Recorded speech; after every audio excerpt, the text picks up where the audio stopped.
Target with PS Parihar channel में आपका स्वागत है। सुबह की इस वीडियो में ऐसी सूचनाएं होती हैं जो विभिन्न समाचार पत्रों पर छपी होती हैं और विद्यार्थियों के लिए आवश्यक होती हैं। तो आइए शुरू करते हैं और देख लेते हैं कि आज के समाचार पत्रों में विद्यार्थी जीवन से संबंधित कौन कौन सी सूचनाएं हैं। तो वीडियो को जल्दी से लाइक कर दें, शेयर कर दें और जिन छात्रों ने चैनल को अभी भी सब्सक्राइब ना किया हो तो जल्दी से सब्सक्राइब करें ताकि आप लोगों को इसी प्रकार की ऑथेंटिक अपडेट सबसे पहले मिलती रहे। चलिए शुरू करते हैं, बात कर लेते हैं उत्तर प्रदेश के नए शासनादेश की। लिखा, परीक्षा कराने में 4 अलग अलग एजेंसियों की ली जाएगी मदद। यूपी में प्रतियोगी परीक्षाओं के लिए फुल प्रूफ इंतजाम के लिए शासनादेश जारी कर दिया गया है। प्रदेश में प्रतियोगी परीक्षाओं के लिए फुल प्रूफ इंतजाम किए गए हैं। इस संबंध में शासनादेश जारी कर दिया गया है। प्रश्न पत्र संबंधित सभी अलग अलग कार्यों के लिए 4 अलग अलग एजेंसियों को जिम्मेदारी दी जाएगी। सरकारी या वित्त पोषित शिक्षण संस्थान ही परीक्षा केंद्र बनेंगे। 5 लाख से ज्यादा परीक्षार्थी होने पर 2 चरणों में परीक्षा होगी। इसके बारे में कल भी समाचार पत्रों के माध्यम से जानकारी दिया गया था, जिसमें ये बताया गया था कि परीक्षा केंद्र इन विद्यालयों को बनाया जाएगा और वित्तहीन विद्यालयों को परीक्षा केंद्र नहीं बना जाएगा। एक पाली में 5 लाख से ज्यादा विद्यार्थी नहीं होंगे। पीछे इसको छूट दी गई थी, इस तरह की बहुत सारी बातें की गई थी। लेकिन एक चीज और है कि अब ये शासनादेश चूंकि जारी हो गया है, इससे जो परीक्षाएं होने वाली थी अब उनमें थोड़ा सा और देरी हो सकती है, खासतौर से पुलिस कांस्टेबल इत्यादि। लोक सेवा आयोग की परीक्षाएं स्थगित नहीं होगी। और यहाँ पर लिखा कि एजेंसियों को अब इस तरह से मिलेगा काम। चयन आयोग बोर्ड परीक्षा का संपूर्ण कार्य एक ही एजेंसी को नहीं देंगे। प्रश्न पत्र तैयार करने, छपवाने, कोषागार में पहुंचाने की जिम्मेदारी एक एजेंसी की होगी। प्रश्न पत्रों को कोषागार से परीक्षा केंद्र तक पहुंचाने की और परीक्षा केंद्र की सभी व्यवस्था, परीक्षा के बाद ओएमआर सीट पहुंचाने का काम दूसरी एजेंसी का होगा। परीक्षा केंद्र पर सुरक्षा संबंधी सभी व्यवस्था के लिए तीसरी एजेंसी और ओएमआर शीट की स्कैनिंग आयोग व बोर्ड परिसर में ही कराकर परीक्षा का स्कोर चयन उपलब्ध कराने के लिए चौथी एजेंसी की सेवा ली जाएंगी। और हर पाली के लिए 2 या 2 से अधिक पेपर सेट रखे जाएंगे। लिखा कि हर पाली के लिए 2 या 2 से अधिक पेपर सेट होंगे। प्रत्येक सेट की प्रश्न पत्र की छपाई अलग अलग एजेंसी से होगी। कौन सा प्रश्न पत्र उपयोग में आएगा उसको परीक्षा के दिन परीक्षा शुरू होने के अधिकतम 5 घंटे पूर्व तय किया जाएगा। प्रत्येक सीरीज के अंतर्गत प्रश्न अलग अलग क्रमांक पर होंगे। विकल्प भी अलग अलग क्रमांक पर होंगे। अगल बगल होना चाहिए के अभ्यर्थियों को अलग अलग सीरीज के प्रश्न पत्र मिलेंगे। सूचिता और गोपनीयता के लिहाज से चयन आयोगों को शासन स्तर के शीर्ष अधिकारियों और एसटीएफ के संपर्क में रहना होगा। और वहीं पर लिखा कि जो कोषागार है जहां पर पेपर रखा जाएगा उसके 10 किलोमीटर के दायरे में ही परीक्षा केंद्र होंगे। और परीक्षा केंद्र बस स्टेशन, रेलवे स्टेशन, कोषागारों से 10 किलोमीटर की परिधि में होंगे। परीक्षा केंद्र शहर की आबादी के अंदर होंगे। सीसीटीवी की उपलब्धता सुनिश्चित की जाएगी। केंद्र के संबंध में LIU से रिपोर्ट जरूर ली जाएगी। गड़बड़ियां रोकने के लिए आर्टिफिशियल इंटेलिजेंस का भी इस्तेमाल होगा।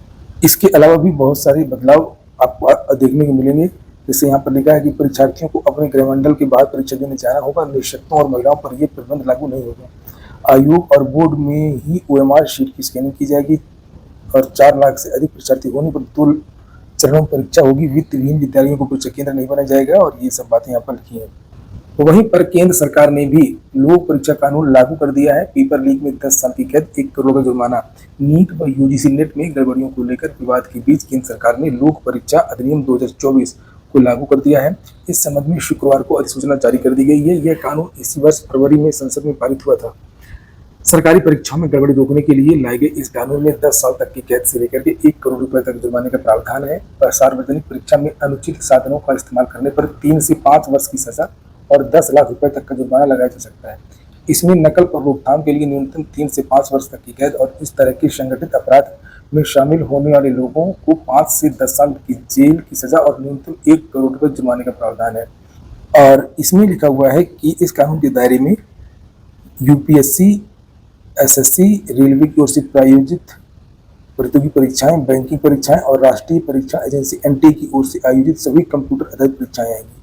वहीं पर एक और परीक्षा रद्द कर दी गई है। कल लिखा CSIR UGC नेट स्थगित 25 से शुरू होने वाली थी। राष्ट्रीय परीक्षा एजेंसी ने शुक्रवार को संयुक्त CSIR UGC नेट परीक्षा जून 2024 को स्थगित कर दिया।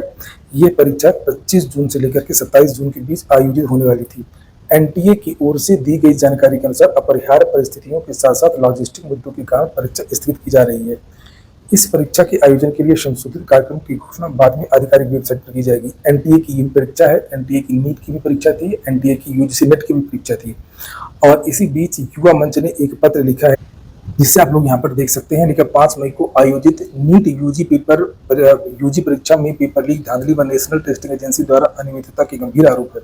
दरअसल छात्रों के इस आरोपों में सच्चाई लग रही है कि नेशनल टेस्टिंग एजेंसी ही पेपर लीक व धांधली प्रकरण में मुख्य भूमिका में है। परीक्षा रद्द किए बिना ही पेपर लीक व धांधली से लाभान्वित सभी छात्रों को चयन प्रक्रिया से बाहर कर देना कतई संभव नहीं है। जो कहा जा रहा है कि जो गलत छात्र हैं उनको बाहर कर दिया जाएगा। उनको बाहर कैसे किया जा सकता है, उनको कैसे चिन्हित किया जा सकता है, इस मामले में छात्रों को न्याय सुनिश्चित हो इसके लिए पेपर रद्द करके पुनः परीक्षा आयोजित किया जाना ही एकमात्र विकल्प है। ऐसे में शिक्षा मंत्री जो भी तर्क नीट परीक्षा रद्द करने से इनकार करने के लिए दे रहे हैं बेबुनियाद है। दरअसल उनका मकसद नेशनल टेस्टिंग एजेंसी के बचाव और सरकार के विरुद्ध बने माहौल को ठंडा करने की कोशिश है।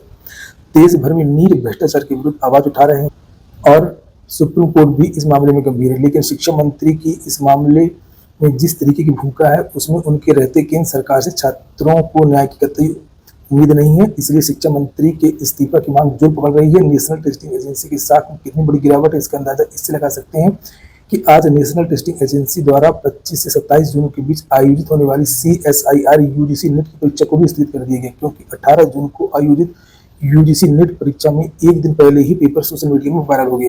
नीचे लिखा हुआ है कि व्यापम से लेकर के नीट तक रिकॉर्ड भ्रष्टाचार के अनगिनत उदाहरण है। CSAT से लेकर अग्निवीर NTPC जैसे चयन प्रक्रिया संबंधी विवादों की भरमार है। चाहे पेपर लीक धांधली प्रकरण हो अथवा चयन प्रक्रिया संबंधी विवाद, इसमें छात्रों की ऊर्जा आंदोलन न्यायिक प्रक्रिया में जाया होती है और अनेक न्यायिक प्रक्रिया के पचड़े में वर्षों तक फंसी रहती हैं। इसका एक परिणाम यह होता है कि बेरोजगारी को लेकर संगठित आंदोलन मुख्य विषय बन ही नहीं पाता है, जो कि बेहद जरूरी है। शिक्षा माफियाओं का कारोबार अधिकारियों की संलिप्तता तो जिम्मेदार है ही, बेरोजगारी के संकट से भी यह जुड़ा मामला है। इसलिए बेरोजगारी के संकट को हल करने और चयन प्रक्रिया में पारदर्शिता के लिए समग्र नीति की जरूरत है।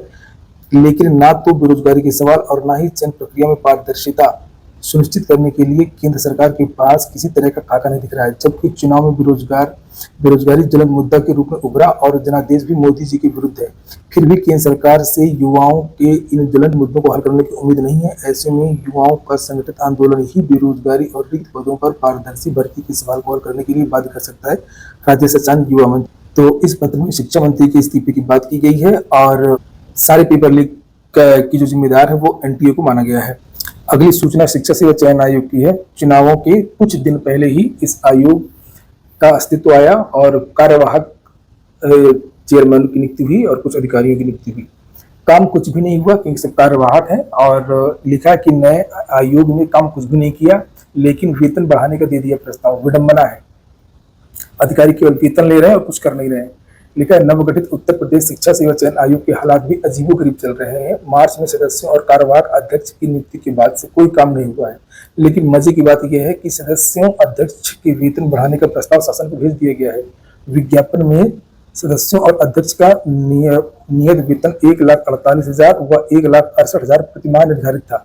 इसे बढ़ाकर सदस्यों का वेतन 2,05,000 प्रतिमाह और अध्यक्ष का वेतन 2,15,000 रुपये करने का प्रस्ताव भेजा गया है।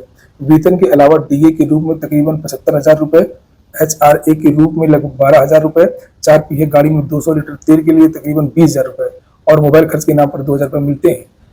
इसके पहले इसी भवन में संचालित उत्तर प्रदेश माध्यमिक शिक्षा सेवा चयन बोर्ड के सदस्यों और अध्यक्ष को भी लगभग 1,48,000 और 1,68,000 रुपये वेतन मिलता था। इतना वेतन इनको कम पड़ रहा है। और लिखा कि 1.5 महीने के बाद भी बैठक के मिनट्स जारी नहीं किए गए। मिनट्स के मतलब जितनी बैठकें हुई हैं उसमें कौन कौन से काम हुए, किन मुद्दों पर चर्चा हुई है। लिखा है कि नवगठित शिक्षा सेवा चयन आयोग की पहली बैठक के 1.5 महीने बाद भी उसके मिनट्स जारी नहीं हो सके हैं। कार्यवाहक अध्यक्ष और प्रमुख सचिव उच्च शिक्षा MP अग्रवाल की अध्यक्षता में आयोग परिसर में 8 मई को पहली बैठक हुई थी। उस बैठक में क्या निर्णय हुए इसकी जानकारी अब तक किसी को नहीं मिली है और नीचे यहाँ पर सदस्यों के नाम लिखे हुए हैं। तो ऐसे ही है उत्तर प्रदेश में फिलहाल। अगली सूचना उत्तर प्रदेश लोक सेवा आयोग की है। लिखा पेपर लीक से RO भर्ती 1 साल पिछड़ गई है। तय समय पर भर्ती नहीं पूरी होने से आगामी भर्तियों पर भी पड़ेगा असर।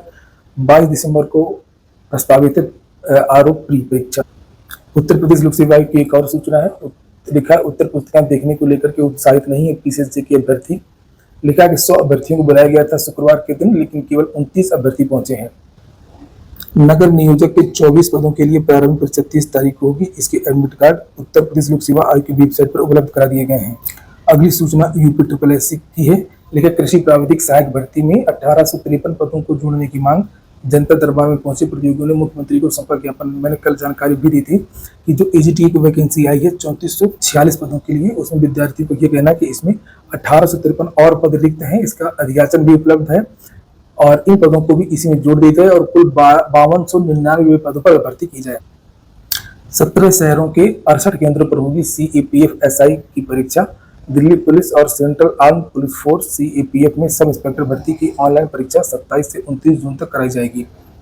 नीट को लेकर के कुछ और भी सूचना है कि एक और अभ्यर्थी ने मान लिया है कि उसको परीक्षा से पहले ही पेपर मिल गया था। आज शिक्षा मंत्रालय को रिपोर्ट सौंपेगी ईओयू। बिहार ईओयू ने नीट पेपर लीक मामले में अपनी रिपोर्ट तैयार कर ली है। शनिवार को यह रिपोर्ट केंद्रीय शिक्षा मंत्रालय को सौंप दी जाएगी। इसमें अब तक पेपर लीक में गिरफ्तार 4 परीक्षार्थियों समेत 13 आरोपितों के बयानों की प्रति भी दी जाएगी। इसके अलावा 5 मई को पेपर लीक की सूचना के बाद छापेमारी में बरामद एडमिट कार्ड, जले प्रश्न पत्र के अवशेष की प्रति समेत अन्य दस्तावेज भी दिए जाएंगे। बिहार की 26 से 28 को होने वाली सक्षमता परीक्षा स्थगित कर दी गई है। लेकिन शिक्षक संगठनों की मांग पर बिहार बोर्ड ने फैसला लिया है। प्रधान शिक्षक के लिए 28 और 29 मई को परीक्षा। पेपर लीक को लेकर ये भी कुछ सूचना है आरओएआरओ की। लेखा डीआईवर्स ने एसटीएफ से मांगा 15 दिन का वक्त। आरओएआरओ परीक्षा पेपर लीक में होनी है पूछताछ। बिशप जॉनसन से भी आरओएआरओ का पेपर लीक हुआ था और लिखा है कि इसमें bishop Johnson girls college Katra के प्रिंसिपल का भी बयान अब तक दर्ज नहीं किया गया है। बाहरी लोगों की यहाँ पर ड्यूटी लगवाई गई और उन्हीं लोगों ने पेपर को लीक किया। लिखा है कि इस मामले में पूछताछ के लिए डीआईवर्स और bishop Johnson girls college Katra के प्रिंसिपल को भी नोटिस जारी कर बुलाया गया। दरअसल केंद्र निर्धारण और परीक्षा केंद्र पर मानकों के अनुसार परीक्षा न कराए जाने संबंधी बात एसटीएफ की जांच में सामने आई है। मसलन बिशप जॉनसन केंद्र पर जिस अर्पित विनीत यशवंत को केंद्र व्यवस्थापक बनाया गया था वह स्कूल का कर्मचारी ही नहीं था नियमित, और इसके बावजूद उसे परीक्षा करने का जिम्मा सौंप दिया गया। आखिरकार उसकी ही मदद से झोसी के कमलेश पाल ने पेपर लीक कराया था। 5,856 शिक्षकों को स्कूल आवंटन 27 तारीख से बेसिक शिक्षा परिषद के सचिव ने जारी किया आदेश। 30 दिसंबर और 7 जनवरी को मिला था नियुक्ति पत्र। परिषदीय प्राथमिक स्कूलों में 12,460 सहायक अध्यापक भर्ती के तहत नियुक्ति पत्र पाने वाले 5,856 सहायक अध्यापकों को 27 से 29 जून तक ऑनलाइन माध्यम से स्कूल आवंटित किया जाएगा। कुछ भर्तियां देख लीजिए। बिहार लोक सेवा आयोग से 118 पदों पर निकली हैं। सहायक अभियंता के विभिन्न पदों पर आवेदन आमंत्रित 30 जून इसकी लास्ट डेट है। योग्यताएं इंजीनियरिंग डिग्री व अन्य निर्धारित पात्रताएं, और ये वेबसाइट है। एम्स कल्याणी से भी भर्ती आई 104 पदों के लिए। सीनियर रेजिडेंट के विभिन्न पदों पर मौके, इसके लिए इंटरव्यू होगा 2 और 3 जुलाई को। एचपीसीएल में भी भर्ती है। मैकेनिकल इंजीनियर और केमिकल इंजीनियर और अन्य पदों पर 247 पद है। इसकी लास्ट डेट 30 जून है। आज के समाचार पत्र में एक गजब का मामला सामने आया है और ये थोड़ा सा हट करके है। लिखा लवियो मान ने बमबाज को जिला बदर होने से बचा लिया। सुनवाई के दौरान पुलिस कमिश्नर का दिल पसीज गया और 3 को थाने पर हाजिरी लगाने का दिया आदेश। इंटरेस्टिंग कहानी है, थोड़ा सा देखिएगा। ये कल का ही मामला है। लिखा कचहरी के बगल स्थित पुलिस कमिश्नर कोर्ट व अधिकारियों और अधिवक्ताओं की जुटी भीड़, एक के बाद एक सुनवाइयां हो रही थी। गुंडा एक्ट के मामले में अंशु बमबाज और हिमांशु की पत्रावली पटल पर रखी गई। आरोपित अंशु बमबाज कोर्ट के सामने पेश हुआ। अभियोजन और बचाव पक्ष के बीच जोरदार बहस शुरू हो गई। उभय पक्ष तर्क के साथ साथ अपनी बात रख रहे थे। इसी बीच अंशु के हाथ पर एक टैटू लगा हुआ था। कुछ अधिवक्ताओं ने कहा कि लड़की के चक्कर में ये पहले भी मारपीट कर चुका है और लड़की का नाम भी हाथ में लिखा हुआ है। ये देखिए लिखा है, और सरकारी वकील ने कहा, और उसने हाथ में लड़की का नाम भी गुदवा रखा है। जज का मतलब जो रमेश शर्मा की जो कोर्ट थी। अभियोजन ने उसका हाथ देखा तो उस पर लड़की का नाम नहीं था, लिखा था लव यू माँ। और अंशु ने अपनी माँ के बारे में बताया और कोर्ट के सामने रात की दुहाई देने लगा। मौजूदा समय में अपनी माँ के प्रति स्नेह और अनुराग को देख करके पुलिस कमिश्नर रमेश शर्मा का दिल पसीज गया और इसके बाद उन्होंने बमबाज को जिला बदर नहीं किया। चलिए ठीक है, तो ये हो गया आज का वीडियो आपको अच्छा लगा हो, अपने काम का हो तो लाइक अवश्य कर दें। जिन विद्यार्थियों ने भी चैनल को भी सब्सक्राइब ना किया हो सब्सक्राइब कर लें। पूरा वीडियो सुनने के लिए बहुत बहुत धन्यवाद।